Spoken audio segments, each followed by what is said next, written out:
घुटने में दर्द हो रहा है उम्र बढ़ने के साथ, और जो एक्सरे हमने कराया है ना वो एक्सरे इतने खराब नहीं है, मतलब नॉर्मल दिख रहे हैं।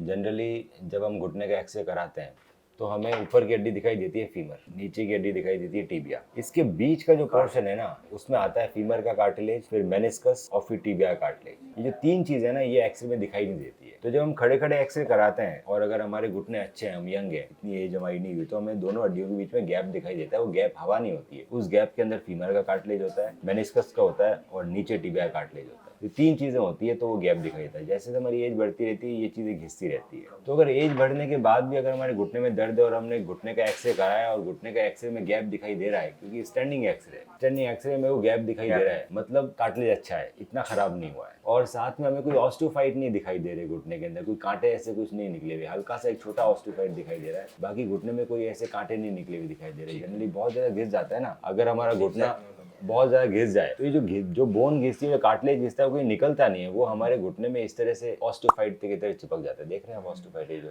खुरदरे से, तो ये ऑस्टियोफाइट भी दिखाई नहीं दे रहे। तो आखिर रीजन क्या है पेन का? तो मैंने बताया पेन के दो रीजन रह सकते हैं। पहला रीजन कि हमारे कार्टिलेज में घिसावट है, दूसरा रीजन कि हमारे मेनिस्कस फट गए। तो हमने जो एमआरआई कराई है उसमें मेनिस्कस का ग्रेड 2 इंजरी इतना फटा हुआ नहीं, मेनिस्कस ठीक है। ग्रेड 2 इंजरी इस एज के अंदर सबकी होगी, मेरी भी होगी जब मैं इस एज में आऊंगा 60 की एज में, आपकी भी होगी, नॉर्मल है ग्रेड 2 इंजरी। कार्टिलेज में डैमेज हो गया है, पर कार्टिलेज मोटा होता है, जैसे गाड़ी का टायर मोटा होता है तो आधा घिसा हुआ होता है तो समझ में नहीं आता ना, तो जब पूरा घिसता है तभी समझ में आता है। तो इसके अंदर भी एमआरआई के अंदर थोड़ा बहुत घिसा हुआ है तो नहीं आता है, तो हल्का सा घिस गया इस वजह से दर्द कर रहा है। अब इसको ठीक करने का तरीका ये है कि इसको रिवर्स तो नहीं कर सकते बिल्कुल भी, इसको मैं वापस कार्टिलेज नहीं उगा सकता, मैंने में वो कुछ करना नहीं, नी रिप्लेसमेंट की जरूरत नहीं है क्योंकि घुटने अच्छे हैं, उसके बाद भी दर्द कर रहे हैं। तो क्या किया जाए कि कार्टिलेज जितना घिसा हुआ है थोड़ा बहुत वापस आ जाए और फर्दर नहीं घिसे। तो और फर्दर नहीं घिसे इसके लिए हमें सबसे पहले करना है वेट कम करना है। वेट माता जी का ठीक है, इतना नहीं है, उसको मेंटेन रखो, बहुत अच्छी बात। दूसरा हमें एक्सरसाइजेस करनी है, स्पेसिफिक एक्सरसाइजेस गाइडेंस में। अपने आप नहीं, घुटने बचाने की एक्सरसाइजेस अलग होती है और हर पेशेंट की अलग होती है। तो हम हर पेशेंट को देख के उनका एक्सरसाइज शेड्यूल बनाते हैं, पहले कौन सी एक्सरसाइज करनी है, बाद में कौन सी एक्सरसाइज करनी है, और एक्सरसाइजेस हमें इंक्रीज करनी है। अगर आज हम इनको एक लाइट एक्सरसाइज बताते हैं तो वही करते रहेंगे तो कोई फर्क नहीं पड़ेगा, हमें बार बार में इंक्रीज करनी है और मसल ग्रुप भी हमारे बदलते रहेंगे। तो हो सकता है हम स्टार्टिंग में पहले वीएमओ एक्सरसाइज से चालू करें, फिर हम क्वाड्रिसेप्स हैमस्ट्रिंग आइसोलेटेड में आए, उसके बाद हम और एडवांस एक्सरसाइज में आए जैसे जैसे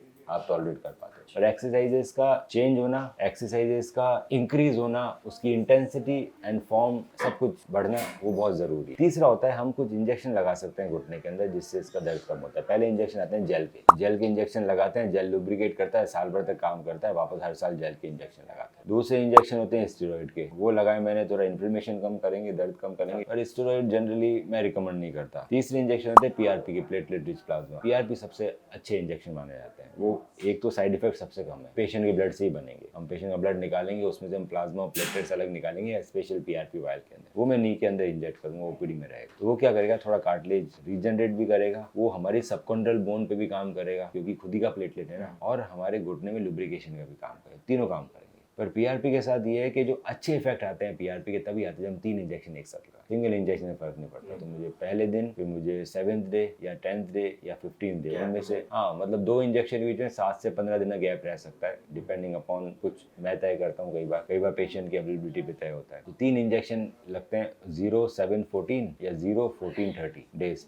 मतलब 1 से 2 वीक का दोनों के बीच में गैप रहे, और हमें लगातार एक्सरसाइज करनी है, तो पेन है ना सिग्निफिकेंटली कम हो जाएगा और घुटना घिसना कम हो जाएगा। तो हमारी जो पेन किलर खाने की नीड है वो कम होती है, हमारी एक्टिविटी बढ़ती है, एक्टिविटी बढ़ती है तो हमारा शरीर हेल्दी रहता है, एक्टिविटी बढ़ती है तो मसल भी अच्छी रहती है, हेल्दी रहती है, घुटना कम घिसता है, एक्टिविटी बढ़ती है तो हमारे हाइपरटेंशन, डायबिटीज, ये सब बीमारियां ये कम होती भी है तो धीरे धीरे कंट्रोल में रहती है। एक्टिविटी बहुत जरूरी है, रेगुलर एक्सरसाइज अभी तो कर रहे हैं, या 5 साल बाद कर पाएंगे, धीरे धीरे तो घुटना घिसेगा ना। आपका मैम घुटना तो थोड़ा घिसा है पर इतना नहीं घिसा है, अब उसको हम सोच रहे हैं कि बचाए कैसे जाए। तो अच्छा है ना, शुरुआत में आ गए। जो लोग बहुत घिस के आते हैं उनको तो हम बता देते हैं रिप्लेसमेंट कराओ। अगर आपका घुटना इतना घिस गया है, ये इस स्टेज पे आ गया है, तो इस स्टेज पे जो घुटना आ गया है उसका पीआरपी या किसी भी इंजेक्शन से कोई काम नहीं होता है, फिर नी रिप्लेसमेंट ही कराना पड़ता है। आपका घुटना भी घिसा हुआ नहीं है उतना ज्यादा, तो बचा सकते हैं। पेन किलर खाने की नीड कम पड़ेगी, किडनी और लीवर ही बचा रहेगा। रेगुलर एक्सरसाइज कर पाओगे, जब घुटने में दर्द नहीं होगा तो वेट भी कम रहेगा, वेट कम रहेगा, रेगुलर एक्सरसाइज रहेगी तो घुटना ज्यादा भी नहीं घिसेगा, और जितना घिसा हुआ पीआरपी उसको रीजनरेट भी करेगा। तो